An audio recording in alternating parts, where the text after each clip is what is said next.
Snowie Walton, the belle of the class, claimed she could hear my thoughts. When a classmate gained weight from hormone medications, she pointed at me and shouted, "Why did you call Eva a disgusting fat pig? Do you think you'll never be ill in your life?" The others believed her right away. They surrounded me, relentlessly demanding that I apologize publicly. From that day onward, I was isolated by the entire class. Later, during a lesson, the teacher mentioned her family. Snowie suddenly turned on me again. "What do you mean that our teacher only got this job through connections, and that she has no capabilities at all? Show some respect." I desperately explained that I had never thought such things, but the teacher didn't believe me. Not only was I written up for disciplinary action, but my scholarship was also revoked. Then, confidential documents from the school labs were stolen. Once again, Snowie blamed me. "How could you sell those files to foreigners and say that they were only worth $100,000? I was arrested by the police and convicted of leaking state secrets. I was sentenced to life imprisonment. In the end, I died in prison, consumed by depression. When I opened my eyes again, I had returned to the very day Snowie accused me of insulting Eva. By this time, she didn't know that I had uncovered her secret behind her so-called ability to hear my thoughts. Ginny Sanders. How could you call Eva a disgusting fat pig? She got fat because of hormone medication. She didn't ask for it. When I heard the accusation that caused my death once more, I was in a daze. I subconsciously looked up at Snowie Walton, who was looking at me sternly. Eva Zabel, sitting in the corner, suddenly stood up and glared at me. "Ginny, I've never crossed you. Why must you insult me?" When I heard what she said, I was sure that I had been reborn. In the previous life, I remembered Snowie suddenly pointing at me and accusing me of insulting Eva. Eva was initially 45 kilograms, but due to hormone medication, her body weight doubled. She hated people calling her fat. Everyone in the class knew about this, so they had never once said anything about her weight. I had always stayed silent on this matter too. In fact, I barely spoke to Eva. I immediately stood up and said that I did not do anything. Snowie snickered and said, "Of course you didn't say it, but I could hear your thoughts. I heard you calling Eva a disgusting fat pig." The absurd accusation left me bewildered. Little did I expect that Snowie would try to prove herself. "Why don't we do a little experiment? Everyone, place an item on your table. We'll all head out. Ginny will then pick a few times. No matter what she picks, I'll be able to tell," she added. "That way, this proves that I'm telling the truth. How about that?" I was curious to find out about this as well, so I instantly agreed to it. I started cautiously. I got everyone to switch off their mobile phones and place them in the classroom. I shut the windows and doors tight as well. Still, Snowie could perfectly pinpoint what items I had taken. She even managed to tell the order I took the items. This time, everyone believed her. They started isolating me. Later, at another lesson, when Ms. Honey, our teacher, mentioned her husband and children, Snowie abruptly accused me once more. "Ginny, why did you say Miss Honey's classes are boring? You even said that her husband and child are as ugly as a troll. Show some respect." Snowie wanted to repeat the experiment to prove that she could hear my thoughts. I explained desperately that those thoughts never crossed my mind, but Miss Honey would not believe me. Not only was I written up for disciplinary action, but my scholarship and financial aid were also revoked. Not long after, I was known in school for my terrible character. Everyone avoided me like the plague. Just when I thought this would be it until graduation, a few confidential documents were stolen from the school labs. Snowie once again accused me.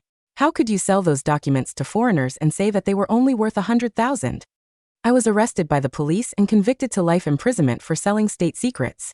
My parents went around the country trying to clear my name, but they ended up being killed in an accident. As I thought back about how I died tragically in prison in my previous life, I clenched my fists. Given a second chance at life, I refused to end up in the same place again." Looking at Snowie's triumphant face, I pointed at my roommate, Mandy Lee, next to me. "I've been reading. I didn't even open my mouth. Mandy is my witness." Mandy nodded. "Pretty sure Ginny hasn't said a single word until now." Eva was just about to calm down when Snowie sighed and said, "Of course you didn't say it, but I could hear your thoughts. I heard you calling Eva a disgusting fat pig. I know none of you will believe me, but I can prove it." Snowie calmly pointed at my bag. "In your bag is a water bottle, a set of keys, and 2 packets of tissues. Oh, and also 5 dimes." Before I could say anything, another classmate snatched my bag and poured the items out, counting them. "Snowie's right. It's exactly as she said. Could she be for real?" I calmly said, "I bring this with me every day. Anyone would find out if they observed me for a few days." The class seemed to find my explanation valid. They were hesitating between siding with Snowie or me. Snowie calmly said the exact same thing in my previous life, to get all of them to bring an item out for me to pick, and she'd guess. I refused outright. Who knows if you'd join forces and gang up on me? A few classmates with a temper sprang up and questioned me on what I meant by that. I said nothing, merely looking at Snowy icily. No matter whether it was my previous life or current life, I refused to believe in this mind-reading shenanigan. There had to be some secret. Snowy was a little annoyed that I was not taking the bait. Alright then, why don't you head to the canteen to get some food? No matter what you get, I'd know. That way, I can prove that I was right. Want to bet? Otherwise, it means that what I said was the truth. Noticing Eva glaring daggers at me, I knew I had to agree to it. Before leaving, I secretly turned on my phone's camera and hid it in a corner where it could film the entire class. 10 minutes later, I returned with a tightly wrapped doggy bag and placed it right in front of Snowy. It was so tightly wrapped that one could not even smell the food in it. Tell me, what did I get? Snowy snickered weirdly. Ginny, did you pick up leftovers? There is half a piece of a chicken bacon sandwich, a few meatballs, and a piece of cheesecake, which someone had taken a bite from. Am I right? My classmates immediately snatched away the doggy bag and opened it, matching what Snowy said. Snowy is right again. She really can hear Ginny's thoughts. Even though I was mentally prepared, hearing Snowy make the right guesses made my heart sink. I picked up my phone and looked at the video that it recorded. Snowy had always been in her seat after I left. Not only did no one approach her, but she also did not even touch her phone. My heart sank, and I started to doubt myself. Could Snowy really hear my thoughts? Eva glared at me.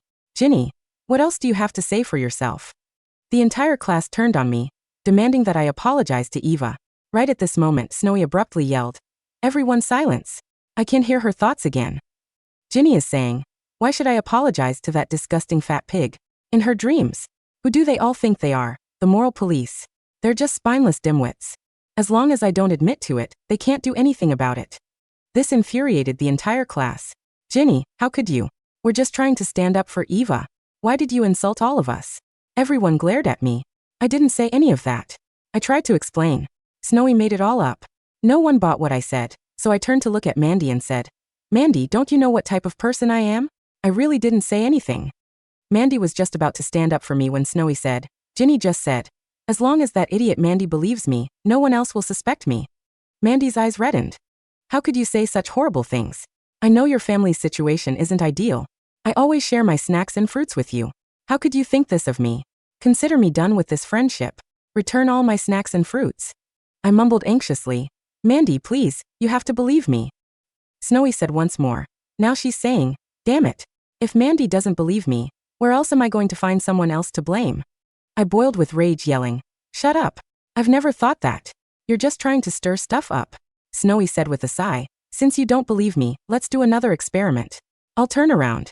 You can write whatever, and I'll know what you wrote." I agreed, but also asked the entire class to turn their backs to me. I wrote on a piece of paper and crumbled it in my fist. With her back still facing me, Snowy said, "You wrote, 'Man plans and God laughs.'"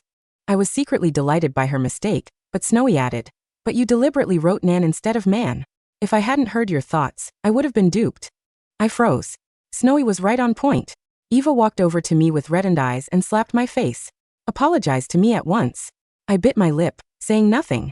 Eva was about to hit me again when Snowy stopped her. "We're classmates. Let's just drop this. Now we know what kind of person she is, let's just stay away from her." This firmly confirmed that I had insulted Eva. Eva reluctantly lowered her hand and left. The others followed her, leaving me alone in the classroom. I slumped to the floor, stumped and baffled. Why was Snowy doing this to me? From that day onward, I was the most hated person in the entire class. Mandy had demanded that I return the things that she had given me. Then, she put in a request to move to a different dorm. Soon, it was Miss Honey's class. Halfway through, she brought up her husband and child. Right at this moment, Snowy suddenly stood up. "Ginny, why did you say that Miss Honey's class is pointless? You even called her husband and child a troll. Show some respect." Before I could say anything, the entire class told Miss Honey how Snowy could hear my thoughts. Ms. Honey's gaze darkened. "Ginny, how could you say that about me?" I calmly said, "Miss Honey, you're an educated person. Do you think there is such a thing as hearing someone else's thoughts?"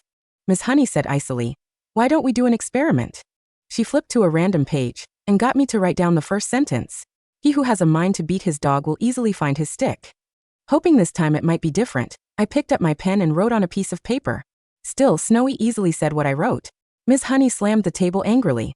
"I never pegged you to be this type of person, Ginny. I even nominated you as our star student." I froze. My face was as pale as a sheet. "I didn't do it, Miss Honey." Snowy interjected. "I can hear her thoughts again." Ginny said, If it weren't for that stupid scholarship, I can't be bothered with this old hag. Only she thinks her troll of a husband is handsome. How pathetic. Through gritted teeth, MS. Honey hissed, just you wait. As long as I'm alive, you'll never get your scholarship. I groaned and tried to defend myself, but Snowy said once more, Ginny said, it doesn't matter if I don't have the scholarship. Luckily, I was smart enough to pretend to be poor to apply for financial aid. Once I have the money, I'll go and get the newest phone. Snowy looked at me and said with surprise, Ginny, the financial aid has a quota. How could you take away this aid from those who really need it, all just for a new phone? Ms. Honey looked murderous. Not only did she write me up for disciplinary action, but she even revoked my financial aid. Without the financial aid, my life savings depleted quickly. I had no choice but to quit school and find a job. Just when I was packing up, I suddenly thought of the 3 experiments that Snowy did to prove that she could hear my thoughts.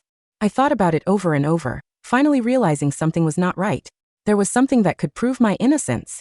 I put my luggage down and turned to look for Ms. Honey. I asked for 3 days of absence from school to prove my suspicions. 3 days later, I had just stepped into class to see everyone looking at me loathingly. At the front were the counselor and the college administrators, accompanied by several police officers. One police officer walked up to me with a stern face. You must be Ginny Sanders, right? Please come with us. You're under suspicion for the theft of confidential university documents. I remained in the same spot. What confidential documents? I don't understand. Snowy walked over with a smile. Don't play dumb. Those documents were the design blueprint for the latest security network. You stole it and sold it to a foreign nation. Ginny, what you did isn't just illegal. It's treason. You'd be despised by the entire nation and spat on for the rest of your life. I nodded. Someone who committed such a crime should be despised and spat on by the nation. But when exactly were the documents stolen? What was the exact time? Where was it stolen? Snowy's gaze darkened. Why are you asking so many questions? Are you just trying to stall the investigation and arrest? I ignored her and asked the police officer once more. If you can't even answer such a simple question, how could you prove I stole them? The police officer cast Snowy a gaze. Snowy told us. She heard your thoughts. Snowy added. You snuck into the labs to steal the designs on the 3rd at 10 at night. An hour later, you passed it to the mole that was planted in our school. I asked ambiguously. Snowy, are you sure the time and place are correct? Snowy replied confidently. I heard your thoughts. I'm definitely right. The police officer retrieved a pair of handcuffs. You heard her. Come with us right now. I smiled and produced a document from my bag. A notice of release from criminal detention. On the 3rd at 8 in the evening, I was in Columbus City. I ate without paying, even injuring someone, so I was detained for 24 hours. The silence in the classroom was absolute. It was heavy, suffocating, and broken only by the sharp rustle of the paper in my hand. The police officer took the document, his brows knitting together as he scanned the official seal of the Columbus City Police Department. He checked the dates, then the times. He looked at me, then at the paper, and finally at Snowy.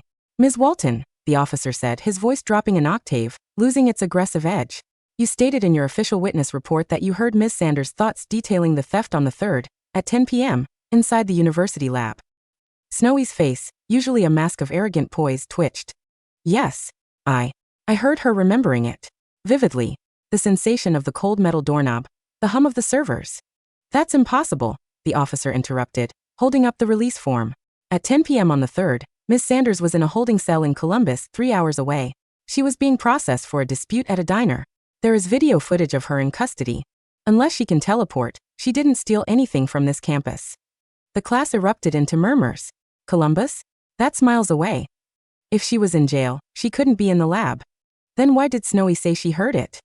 Snowy stood up, knocking her chair over. Her composure was cracking like cheap porcelain. She must have hired someone. Yes, she hired a proxy, and I heard her thinking about the success of the mission. I stepped forward, my voice calm but cutting through the noise. Snowy, 5 minutes ago you said you heard me thinking about sneaking in. You described me physically taking the files. Now that I have an alibi, suddenly I hired a hitman? Which is it? Does your superpower have a lag, or are you just making things up as you go? Detective Harrow, the older officer who had remained silent until now, stepped into the fray. He had eyes like flint, hard and unamused. He took the release paper from his colleague. This is a verified document, Harrow said, staring at Snowy. Filing a false police report is a felony, young lady. Accusing someone of treason based on hallucinations, or powers, that lead to verifiable lies. That puts you in very hot water. I'm not lying, Snowy shrieked, looking at Eva for support. But even Eva looked uncertain, shrinking back into her seat. Officer, I said.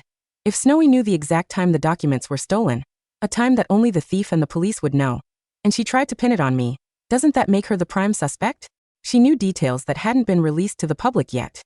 Harrow's gaze snapped to Snowy. The dynamic in the room shifted instantly. The predator was now the prey. We'll be needing to check your devices, Ms. Walton, Harrow said.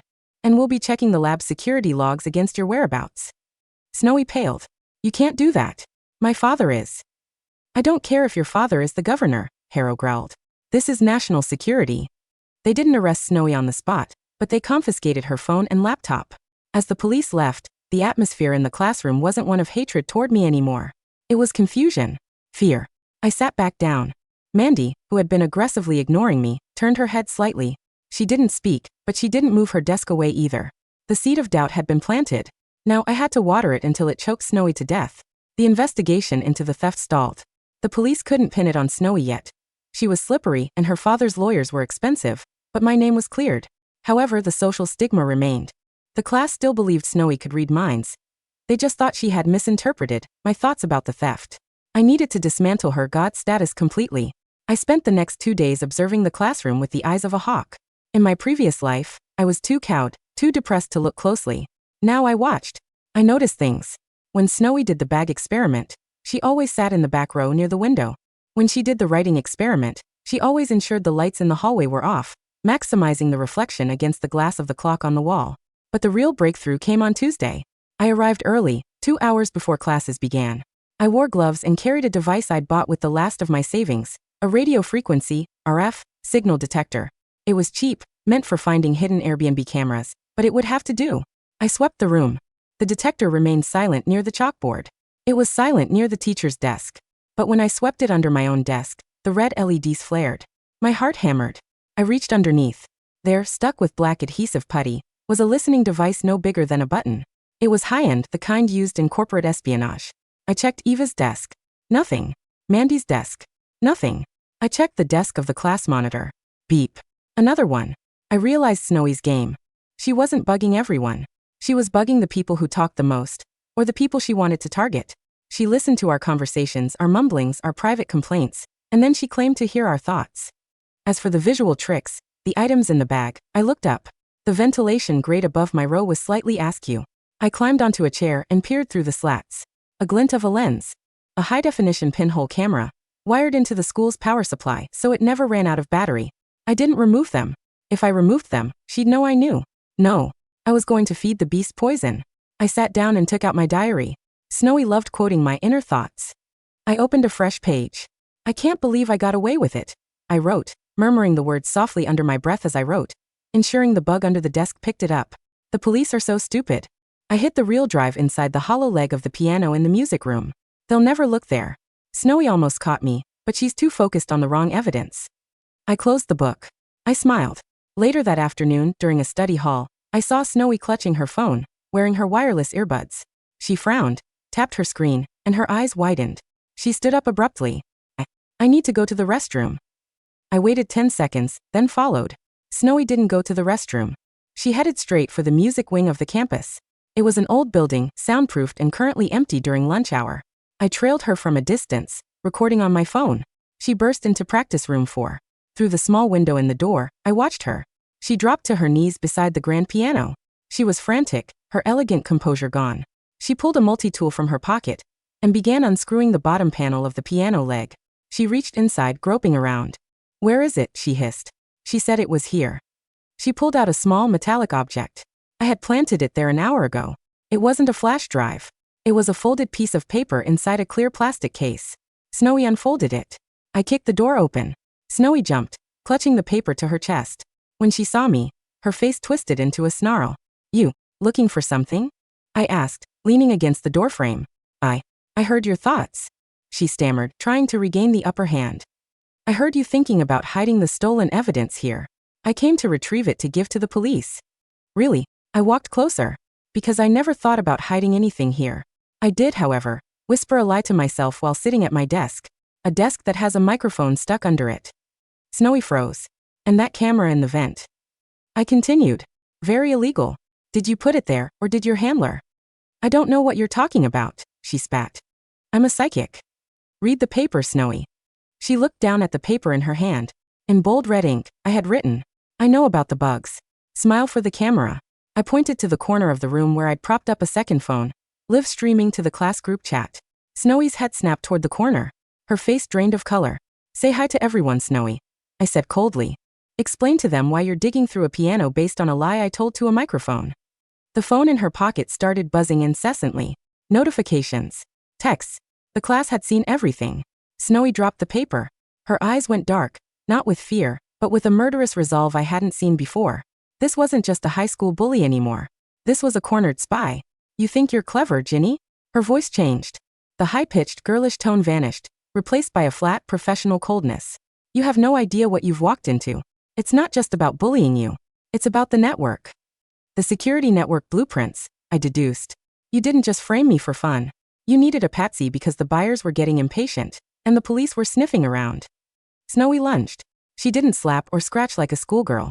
She threw a calculated punch at my throat. I barely dodged, stumbling back. She produced a switchblade from her skirt pocket. A sleek, ceramic blade that wouldn't trigger metal detectors. I was going to let you go to prison, she whispered, advancing. But you're too annoying to live. I scrambled backward, knocking over a music stand. Snowy moved with practiced efficiency. She wasn't just a rich brat. She had training. Help! I shouted, but the soundproofing absorbed my voice. Snowy slashed at me. The blade caught my sleeve, slicing the fabric and grazing my arm. Pain flared sharp and hot. No one is coming, she said. I'll make it look like a suicide. Guilt over the theft. Tragic. She cornered me against the piano. I looked around for a weapon. Nothing but sheet music and a metronome. I grabbed the heavy wooden metronome and hurled it. She swatted it away effortlessly. You're pathetic, she sneered, raising the knife. Bang! The door to the practice room didn't just open, it was kicked off its hinges. Detective Harrow stood there, gun drawn. Behind him were two uniformed officers. Drop the knife. Harrow bellowed.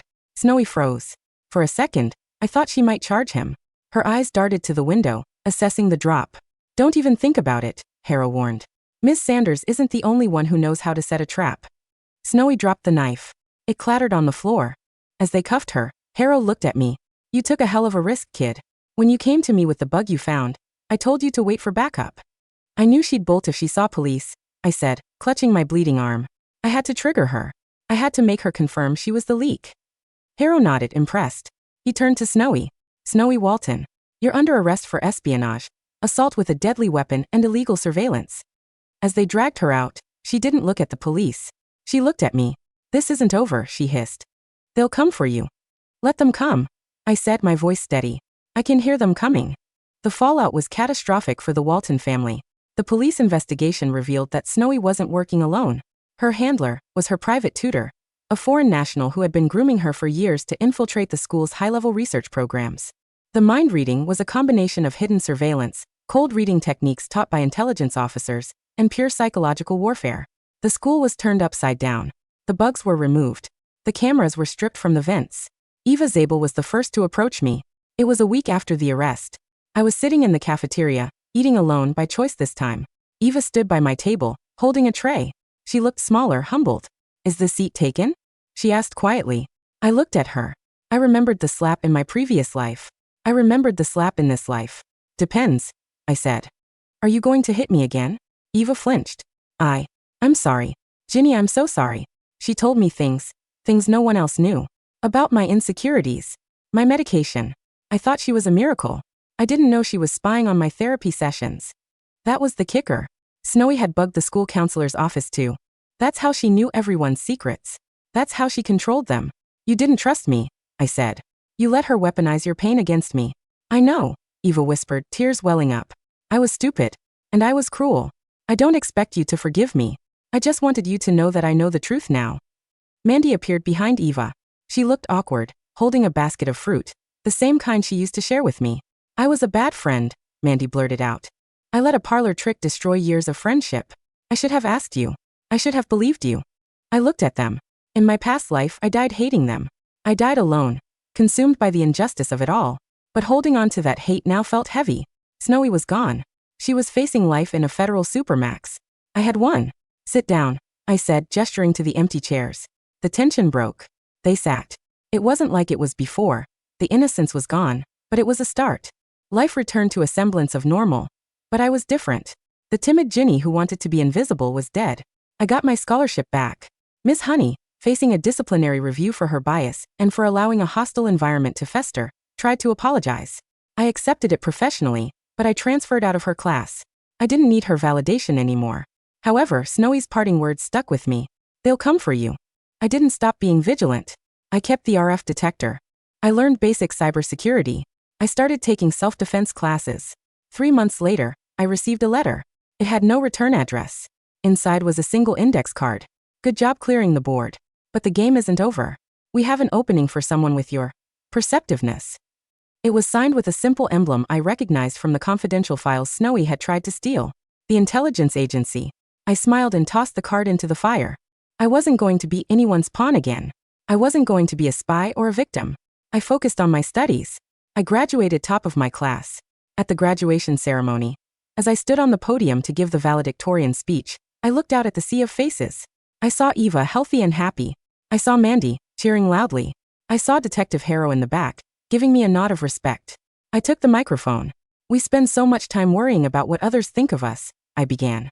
We fear that people can see our flaws, read our minds, judge our secrets.